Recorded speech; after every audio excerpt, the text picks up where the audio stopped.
Welcome, Josiah. Tell us a little bit about yourself and what you do. Yeah, so I live here in West Kentucky, and I've got 3 kids, all under the age of 6, so it's pretty loud, fun household. That's so fun. But right now I do marketing strategy mainly for businesses, especially cold email and copywriting as a service, and doing some advertisements for like local theater ads and things like that. But I'm really seeing a need for focusing more on strategy for business owners. When one of my customers, I was mainly focusing on IT companies and doing solely cold email. That's what I started out on. So cold email just basically means you're sending out an email to a person that's never received an email from you before. Same thing as a cold call. And so I'd structure these campaigns to reach out to their ideal customer. And basically, you need quite a few emails to be able to do that, because you just don't get a whole lot of response compared to going and knocking on a door or talking to somebody at an event. So one of my customers ended up only having about 200 emails that I could find for his specific market. He only served nursing homes within a specific 300-mile radius. And so I was like, oh, he's a really good friend of mine, and I can't just say, oh, I can't service you, because I'm focused on building businesses, not focused on doing cold emails. So I figured out what really would be the best method for him, and really it's doing cold calls and going to events with him. I'm actually going to another event with him in a couple weeks, and then we're going to start doing some LinkedIn ads as well, and we're going to be able to reach a lot more people in a more effective way doing that. So once I started doing that, I was like, okay, so I need to expand my services a little bit. I fell in love with copywriting after I got into marketing. And so I offered copywriting as a service, and that opened the door immediately. As soon as I made a post on Facebook saying, hey, I'm also doing this, got immediately within 1 hour, 2 customers that wanted me to do something, and then several after that. So in talking with businesses, I've given them about 5 different levels of marketing that they're in. The first level is they don't have any marketing. And there's 2 different types of people. Some of them, it's a good thing, and it's only one specific type of company that falls in the first level. It doesn't need marketing. It's a good thing. And that's like the window washer, that he's so good at his job. He's very dependable. Everybody knows if they need a window washer, that's who they call. And so he doesn't need any kind of marketing. He gets referrals all the time, and so he doesn't need to do any outreach. The other guy is one who needs to grow and wants to grow, but they just don't know where to start. And then the second level is someone who's doing marketing on their own, or they've hired a junior. And both methods, since they're not a professional marketer and they don't really know the ins and outs of marketing, and they're trying to do their own business, they might get some new business. They'll usually get some new business, but it's not efficient. It's not cost effective. If they're doing it on their own, they're really stressed out. If they've hired a junior, they're still really stressed out. And the junior usually works really hard. They aren't experienced enough to figure out what's working, what's not working. The third level is someone that's hired a professional that's been doing it for a while. And there's 2 types of professionals in that level that I've categorized. And that's one that's really a specialist in one strong area and not really a specialist in other areas. And then one that's, I will call them scammers. But the first one, generally, if they hit the right business, because they have the right method for that business, they do really well for that business. But then they try to go get other businesses, and they don't do as well because that method doesn't work well with that business model. So there's that type. Sometimes they'll do really good. Most of the times they will do average. And then the scammer is really good at talking. They're really good at making content. It gets me very fired up because I see it a lot. And they make content that looks good to the business owner who's not a marketer. That's not their business. They don't know what's good and bad. And it doesn't work. It doesn't make conversions, but they're good at talking their way through it for a couple of years before they get fired. And then the fourth level is someone who's hired multiple people. Either they've gone through several times hiring different levels of the juniors, the people who are experts in one area, the scammers. They either have kind of a loose team of all of those, or they've just been through several of them. And that model seems to, if they've got the budget for it, it seems to produce decent results because they've got so many people hitting it at different angles. But it's still a lot of waste. A lot of times those marketers are not talking to each other, so the messaging looks different in all different ways. We've all seen those ads where we get an ad on Facebook, then we get an ad on YouTube, then we get the same ad. And we tend to gravitate more toward those products because the messaging is consistent and hitting in different platforms.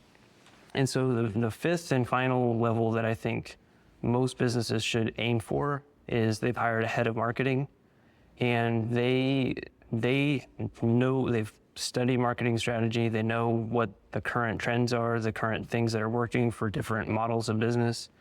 And they're the ones that actually hire the different marketers that are specific to that business's needs. And the most businesses that I've talked to haven't hired somebody like that because they don't really know to hire someone like that, or they know about them, but it's like, I'm not big enough to hire a chief of marketing. So that's now where I'm really focusing in on is how to get businesses and being the head of marketing for them and fitting in where they are. Because one guy I talked to has got a huge budget. We can do a lot of stuff right now. I talked to one guy yesterday who has no budget, and so we're working on where are we going to go? What's the roadmap? I love having that visual, that hierarchy, because I can imagine maybe a lot of people who are listening are in that second or third tier, and that second tier is the one that really gets my heart because you may have a junior next to you, which I'm assuming is like an assistant, right? But they're still looking to you for support. And no matter what the strategy is, they're there to help, but you're still the one that has to figure it out and tell them what to do. Right. Which I can imagine is so exhausting. And I've personally seen some businesses fail out when they make that first hire because it just burns them out. It was almost easier just doing it all themselves. Right. So how can people who are in the budget of the second tier start moving their way up and get to that fifth one pretty quickly? What are some must-haves or some things to ditch? Yeah, it really depends on the business model. If it's service-based, like you're creating something for somebody, or you're doing a service like marketing, or you want to start doing IT for people, really leveraging your network is going to be really important. My first 3 customers in my first month in business came from reaching out to people I knew, making constant posts on what I was doing now, and physically, calling people up or messaging them on their platforms of, hey, I'm doing this. I'm doing it for really cheap or free, and I would love to work with you and learn together on it. That's really important if somebody's just starting out. But like I said, it does depend on the business model. So if they have some budget for a marketer, the first things you want to work on is getting your offer right. And that doesn't necessarily cost anything unless you're really bad at making offers and you need to hire someone to help you. But making your product or your service something that's very attractive to your target audience is really important, because no matter what marketing you do, if you don't have a good offer, very few people are going to buy it. Next would be making sure that your website looks good. It doesn't have to be optimized for SEO right away, but that is SEO, for anybody that doesn't know, is basically doing certain things to your website, putting certain keywords in it that make it rank higher. This is important for all businesses. Get your business listed on Google Maps especially. You can do it on Apple Maps as well. It's a little bit more of a process, and get all of the people that have bought from you before, or people that have done business with you, to give you 5-star reviews the night you did. So stuff like that, making sure that your online presence looks good is something that you can hire somebody off Fiverr to make sure they have good work that they can show. But some good money you can spend just little bits at a time to make your business look presentable and have your offer presentable. And there was reaching out to your network. Yeah, I love the idea of networking as marketing. We think that marketing has to be digital, but marketing at its core is just talking to somebody else about what you do. Right. And getting to know them. And I love the concept of leveraging the connections that you already have and focusing on building more, which don't think about, especially if you're an introvert. Yes. So one of the things that I think was one of the smartest things I ever did as a copywriter was I stopped selling. I stopped pretty much marketing myself online, but I joined groups with designers and I made lots of friends. Yes. And then before I knew it, all the designer friends that I had were sending me clients. Yeah. Because of course, designers often have their clients write their own content, which either takes way too long before it's crap. Yeah, absolutely. So Yeah. they're always like, can you do this? Yes, They absolutely. started packaging me into their package. They were making the sales, and of course I would do discounts or kickbacks or whatever Right. to say thanks. Yeah. I never had to make a sale, and Yes. that was a huge Awesome. hack for me. Yes, absolutely. Yeah, finding out little things like that are really cool, where you don't think of just everybody's your customer. You find that a niche doesn't have to be your only one long term, but finding one where you could focus on, and would it be a good lead source for you, whether it's a partner like you had, or just a very specific industry that you can really focus on learning everything about and start joining Facebook groups and talking about things. And yeah, that's really good. And then it makes so much more sense if you're building a network of partners, because that kind of anchors you. Yes. And then you always have kind of like a safety net to fall back on if for some reason you don't have a Facebook ad budget next month and you have to just go talk to people. Talk more about optimizing your offer, because I know that's something that you've talked about on the Yes. Slack channel. You've been sharing it with members, and I was Yeah. like, oh, that is something to talk about. Yeah. And what does that mean to optimize your offer? Yeah, it's really presenting your business or your service or your product in a way that's very appealing to your target market. And so there's a lot packed into that little thing that I said.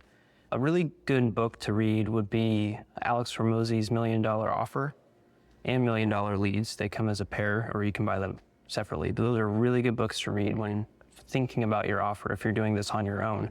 I'll give you an example from me selling my own service. So I started out in cold email, and so to get customers, I sent cold emails to get my customers. Brilliant. It was very cool. Yes. And my offer was not, hey, I do lead generation services, because that's generic. They may not necessarily know what that means. Generally, my market, which was MSPs, they take care of IT for small to large companies. They generally know what a lead is, but everybody's saying that. And so I crafted it caring about what they care about first, which is growing their business. I know that MSPs really struggle to get more companies interested in their company. It's almost all referrals, but their referrals usually aren't good. So part of it, a really big part of it, is understanding your target market really well. And so when you understand really well what somebody's likes and dislikes are, you can market to them in a really attractive way. So if I know you like spicy hamburgers, and not just any hamburger, but you really like spicy hamburgers, well, then I can show you a picture on my billboard of a spicy hamburger. And that's going to bring the people that like spicy hamburgers in. Rather than, we've got the best food in Western Kentucky, you can get really specific on that type of customer. So my offer was basically different variations of, I can give you 2 new customers per month with no big upfront costs, and you only pay when I get you a customer. So that comes from knowledge of the market, but also big knowledge of my own product. So my own product was lead generation services, and I know that usually they charge an enormous amount up front, and they also charge you per meeting booked. And so what happened a lot of times is that these companies would pay $400 for a lead that wouldn't be that good. And so they'd be burned on that, and they wouldn't want to do that at all. And so my offer was that you're not going to pay me unless I give you a quality lead that you actually make a sale on. And 2 customers a month for an MSP is a lot of money. That could be anywhere from $10,000 to $20,000 per month that they're going to get for the next 5 years. So it was a very attractive offer that got lots of responses and got several customers off that. How'd you go about finding out what they cared about? So I had the advantage, this is something new business owners should consider too. I had the advantage of I worked in MSPs. So, and I have lots of friends that are MSP owners. So I had the advantage of just knowing a lot about it. So if you know a lot about your target market, you have an advantage. But if you don't have the advantage, you want to hit it from several different angles. So read up a lot on Reddit, find out, ask different questions like, you just put in there your target market. So if I'm targeting MSPs, I would say MSP struggles, and read what people are really struggling with in MSPs. If I'm doing MSP lead generation, I'll say struggles with MSP sales. And so I'll be able to see what are people complaining about when it comes to sales. Are they hurting because their salespeople aren't trained, or are they hurting because they can't get enough leads in? You definitely should ask ChatGPT, and I've been using Claude. Claude is an amazing resource. If you're doing any kind of marketing, it's better at creative writing than ChatGPT. But they will both make stuff up. So Yeah. you definitely want to fact check, but it will definitely give you new ideas. And you can certainly ask it, how would you go about doing more research? And the best way to do market research is, I loved Monica's the last podcast you did it with Monica, and because she talked about just talking to the people. And so especially if you have one customer, you definitely should talk to them, ask them, why did they buy? What were they doing before they started working with you? What do they like? What are some things they would like to see? Because we all have in our head what we think would be attractive, but we don't actually know for a fact.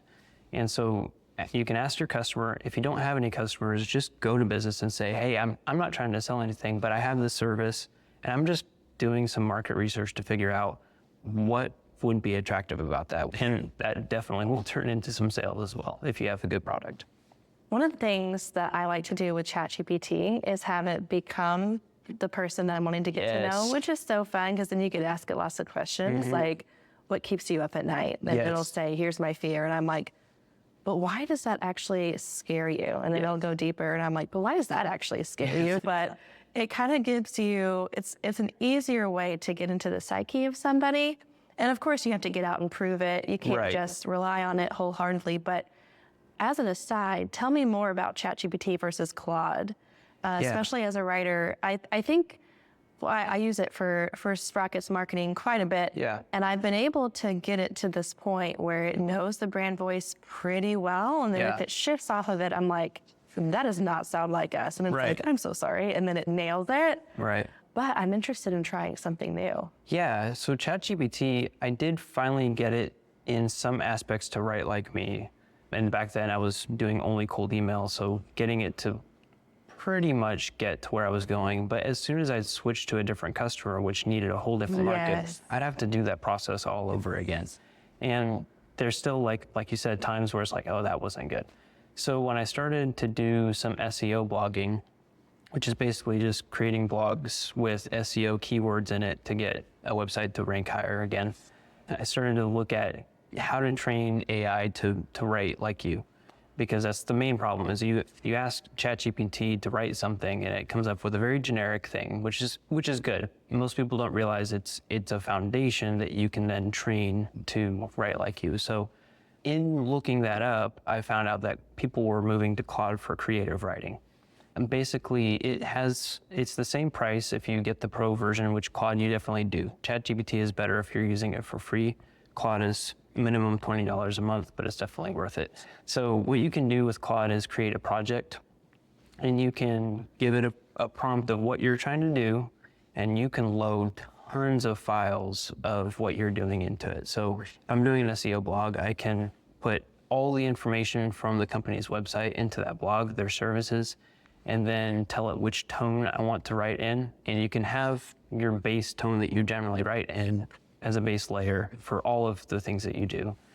And then once it spits out what it thinks you want, what you want to talk about, I'll give it an outline for the SEO blogging that we want to do, give it all the headers. You can ask it to refine it, or you can ask it to refine these things. Hey, this was too cheesy. I've went from doing like 17 variations until it finally gets where I want it to be to now it's pretty much on point every single time. I don't know why ChatGPT doesn't have a better archiving or filing system. Like, why does it not function like Google Drive? Right. I have so many qualms. So right after this, I'm going to be looking at Claude because that sounds so much better. Let's talk about consistency in messaging. That's one thing that you mentioned in the beginning. We usually connect better with brands that are consistent across YouTube and Instagram and all the places. What can startups do to make sure they're staying aligned, especially when they're working with different contractors or different team members in the beginning before they get that chief of marketing? Right. Yeah, that can be challenging. I would say if you've got several marketers that are doing things for you, typically some of them you won't really meet with them hardly at all. But you do things through messaging, and so if you've got several people that you've hired that are not all from the same company, typically they won't be. You want to have a group meeting, bi-weekly, at least once a month, to where you talk about what you really want them to be messaging. That would be really important. If you're doing it all on your own, there are several softwares, and they escape the top of my brain right now, but that you can create some content and it'll publish them to all your different platforms. And so if you got a video, you can do a Facebook Live, but then it also finishes the recording and publishes it to YouTube, and then, do Instagram and stuff like that. Yeah, we use Go High Level. Yeah. Sprocket. We like that one. Before that, we looked at HubSpot. It was a little too expensive for what we needed. I want to dig a little bit more into so you mentioned in the beginning, like if someone is just starting out, they need to make sure they've optimized their offer, refined their digital presence, and then start leveraging their network. But then once they make a marketing hire, what are some of the first heavy-hitting tasks they can have them do, or marketing tactics? Yeah, again, it depends on what type of business they have, and you can get pretty close what you should do to begin with based on what type of business you are. So if you are a B2B, you sell to businesses, you should hire someone that's a specialist in LinkedIn, who's a cold email specialist, someone who's good at cold calling.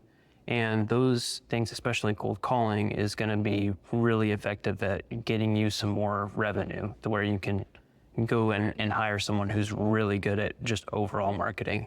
If it's B2C, you want someone who's way better at creating an email list. That's very important. Someone who's good at doing Facebook ads and Instagram ads, but someone who's generally all around good at doing social media advertisements. The way you can check to make sure they're actually good at what they do is you ask them to show you what they're currently doing, not just examples of their work, because that can look really good. But you need to ask them to show you examples of stuff they're actively doing, and you can go and look and see how many people are liking this, what are the conversions, how many sales are they getting from these advertisements. And that's a very important thing I've seen a lot of marketers fail at, is that they've created really cool content, but it's not actually reaching the right people. And if it does, it's not actually converting into a sale. How do you start shifting? How long do you test the waters? And when do you make the shift? People will talk about the rule of one in marketing, and it's basically talking about one idea. But there's a further breakdown that I really like. It's not original to me, called the rule of one RIOA. So it's RIOA. So that's one reader, one idea, one offer, and one action. You don't always have to have an offer in whatever you're creating, but if you're writing something that's supposed to be for any kind of marketing, you want to have one type of person in mind per advertisement, and you want to have one idea, not several ideas, just one idea per advertisement and one audience per advertisement. So making sure you have stuff like that really firm is all you can do. And then as far as what platform you're using, depends on, that's how you view your metrics. So on YouTube, you have to find someone that's really good in YouTube shorts and content in general, because if I understand it right, from when I was doing it before, it's a very long game for the most part. Whereas other platforms are very short, like TikTok. It's very easy to skyrocket on TikTok just because of the way their algorithms work. So to wrap all of that up, I'd say make sure you have firm the fundamentals of marketing and your messaging, so that it doesn't have any chance of being lost because of you, and it only depends on figuring out the actual algorithm of the platform you're using. I like long games. It's less pressure. If someone does like doing TikTok, I would really encourage them, because we don't know whether it's up or down these days. It's very good for building an audience, and then you can start pointing them to a longer form of a longer game, whether it's your email list or your YouTube channel or stuff like that. Point them to courses, because it is really effective at getting a quick audience. Well, I feel like we're probably going to have to do a series with you. But for those who are listening and they're probably in those couple middle tiers that you mentioned in the beginning, what is one piece of advice that you would give to them as we wrap up today? Yeah, I would say if you're looking to do it all on your own, make sure you're spending a lot of time studying marketing. And some really good books would be the Adweek Copywriting Handbook by Joseph Sugarman would be a really good book to read. And those 2 books I mentioned by Alex Hormozi are really important for marketing. And funnily enough, How to Win Friends and Influence People is a very important book for all kinds of things in your business, but especially in just how to message to people is really important, keeping them in mind first. If you're wanting to outsource it, find someone that's doing something similar to what I'm doing, where they're thinking overall in making a plan for you. Someone who's willing to help you make a game plan so you know what to focus on and the milestones where you should start hiring a specialist in each area is probably the best advice I could give for someone in those first couple tiers. So where can people find you and connect with you?